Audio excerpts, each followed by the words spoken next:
Alrighty. It looks like we're recording. Everything looks good. Audio is not barely registering this time. Beginner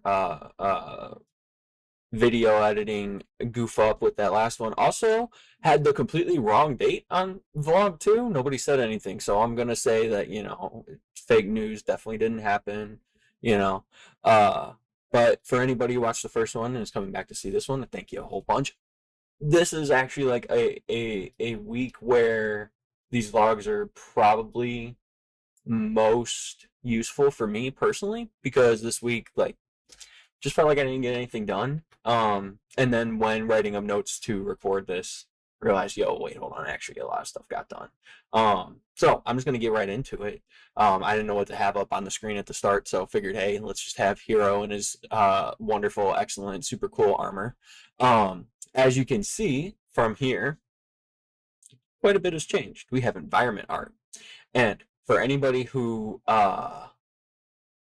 is getting into game design and getting into game art and all that good stuff, in getting these platforms, which I know they don't look, a lot of these are repeats actually if you look at them, but we're not going to talk about that. I didn't like masterfully paint the level because this is just a combat area.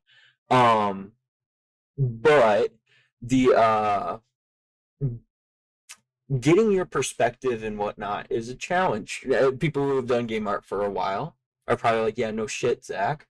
But to somebody who is not a game artist, who is trying to get into game art, and become more fluent and better at it, it's a little bit demoralizing when I couldn't get a platform to look right, right? But I think we're good here. I think we have a cool, like, painted aesthetic. I watched a lot of videos about, you know, painted uh, uh, um, painted environments, stuff like that. And as you can see, hopefully, it's easy to tell that this is like a gold, platform with like a almost like concrete slash I I don't know what I would say, just like white rock or gray rock, like foundation. Um, Played a lot of games looking at them, Dead Cells being a big one. Trying to figure out like how do I get that perspective? And it looks like, well, here's the lane where your feet lie, and then here's like a lip, and this is the, I forget what area it's called in Dead Cells because I don't know, this memory's bad.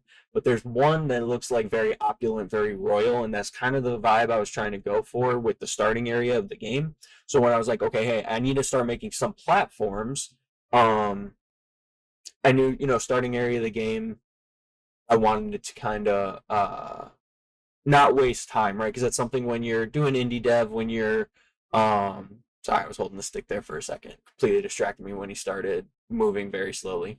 Um, when you're doing indie dev and you have a very small amount of resources, you don't want to waste any time making something that's not going to be used. In fact, a lot of the character designs that eventually we'll get into, um, are iterations, but the previous iterations, sometimes are completely different, right? And those hopefully, I think, are going to end up being reused for things because they still fit in the world. They just didn't fit that character. Um, but yeah, so we can see that we have some platforms. Another big thing that we did. This video is gonna be a little weird because I pre-recorded some parts, like some gameplay, just so that way then I could scrub through it and like talk about it slowly. And I think I'm actually just gonna go to that now. These vlogs are not going to be super scripted. Just some talking points. Here we go. Um, and I'll, play through it. Like I played through this right beforehand, so this isn't like one of those game devs recording gameplay. No, there's bugs in the gameplay. You'll see it. But one of the big things I got working was camera transition. So as you can see, it's a little slow. A lot of the things that we're going to see here, I'm going to pause it because we're getting into things that I want to talk about. Let me go back through that transition one more time. It's a very slow transition, but just getting things working, I tend to make things very slow. We'll see that throughout. Like these bullets last time around were way slower just because I wanted to make sure, well, when I get hit by one, what happens when I get hit by another while the iframes are going, stuff like that. Just because we're testing, right? But those are all variable. Like the transition speed here is variable. And that was one of the really cool things that I like because it's using Unity Cinemachine, which anybody who's getting into game dev with Unity It's kind of intimidating. Get used to the normal camera first, but as soon as you can drop the normal camera, drop it for any game. I can't think of a situation, except for maybe like an AR game. Like if you're doing AR mobile, anybody who knows me knows I've done that a lot. You wouldn't use Cinemachine there. Probably not for VR either, though I don't know. I haven't done VR in a while. Um, but 2D, 3D, first person, third person, top down, all that stuff, use Cinemachine. It's very, very good. It's free, comes with Unity. Well, you have to install the package, but it gives you things like these smooth transitions, gives you stuff. It does have a bit of a learning curve though, so make sure that you like watch some tutorials, something like that. Maybe we'll do one of these days. Um, uh, uh, uh, but yeah, so that room transition, you might think, oh, hey, it's just switching over a camera. Not really. Like when you know you're gonna have a bigger game, um, there's a lot of systems in the background that's keeping track of what is the current camera, how do we do this. What got clipped a little bit a second ago is the screen shake, right? That actually, I am really happy to shill for a Unity plugin called Feel. Um, there, let's get back. Um, comes with all kinds of things. I haven't even scratched the surface of it. I bought it a while ago. But it allows for screen shakes. It can do stuff with sprite renders. It can do stuff for sound effects, stuff like that, which we haven't even touched sound. Sound, most people know, but if you don't, sound's usually one of the last things that gets added to a game. Just because it is rather easy to implement, and I just haven't not even close to getting there yet. Um, and once again, just because I keep catching myself doing it, if you see me looking over here, looking at my notes, um, the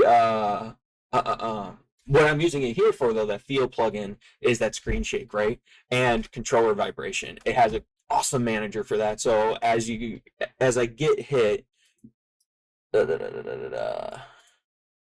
here, you'll notice that the screen starts shaking and the you can't tell, but the controller is vibrating because you took damage, right? I need to do some kind of effect with the UI to make it clear, like the UI got hit. Maybe darken everything and have that and the player like for a second, like lit up.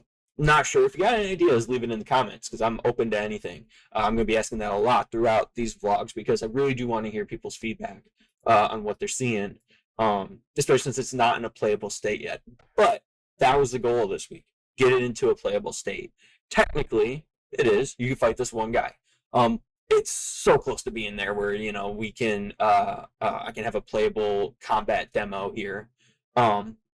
But we didn't quite make it. So that was kind of like where the imposter syndrome type stuff comes in, right? So like if you're a game dev and you're hearing this, or if you're one of my students looking at you all, it's okay when you don't make the goal, but this is what we call agile development. We bring it over into the next sprint, right? So this week we're getting this, hopefully, as a indie dev / teacher.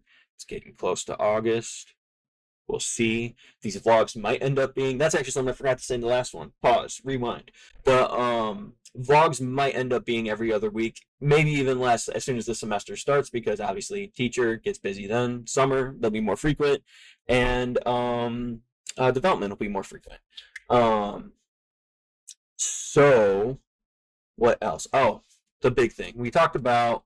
The environment art, the combat effects, damage system, like how characters take damage, got a complete revamp. I'm not going to get into the code because I don't really think these videos will be like, if people want to see code and me walk through it, by all means, I got no problem with that. But Feel plugin, enemy after effects. This is something that I was talking to my wife about quite a bit. Did not know what the heck do I do with these guys when they die. That's hero currently can't die, and neither before now could the enemies. We're going to do something like this. Again, this is where I was saying that the slow is going to come in quite a bit. I just got this working this morning before I started recording. The parts shooting off, those are all randomized, so the parts can go in very different directions. And as soon as they start, as soon as they start flying, gives it like a second or two, and then they start getting heavier and heavier and heavier until they hit the ground.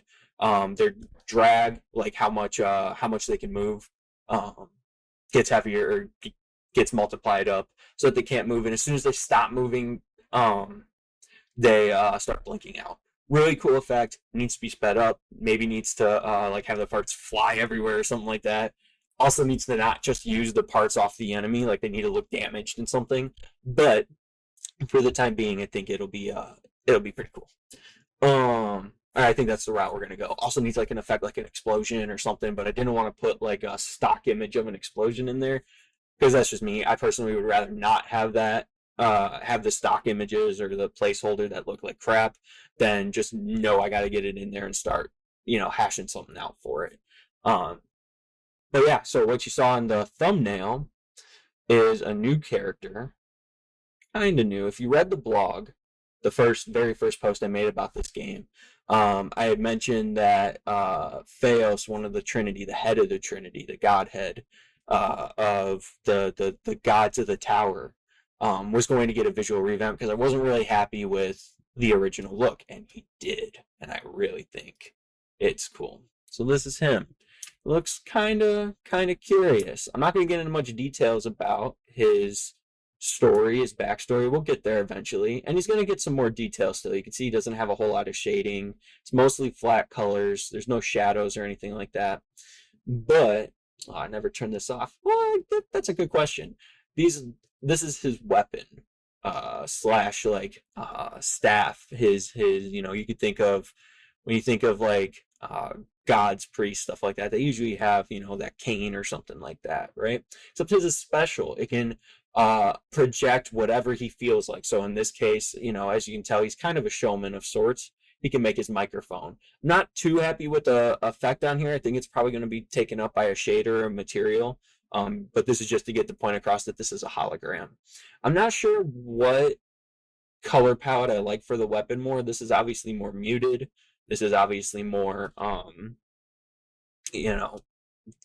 felt like it was too much gold, but he might be getting a splash of purple into him just to kind of give that like royalty, that holiness, stuff like that. Because that purple's always a color that kind of fits in there, with that kind of like whole aesthetic. There are a couple like hints to his character through, sprinkled throughout. $10, not really, to whoever can tell me where these fingers came from. Because there's a character in a kind of recent game that I was like, oh man, yeah, this guy needs those fingers. And if you could tell who, what that character is, you kind of get an idea of his personality and whatnot. So, yeah, going through my notes. Yep, that's everything. So, thank you so much for taking a look, and yeah, have a good one.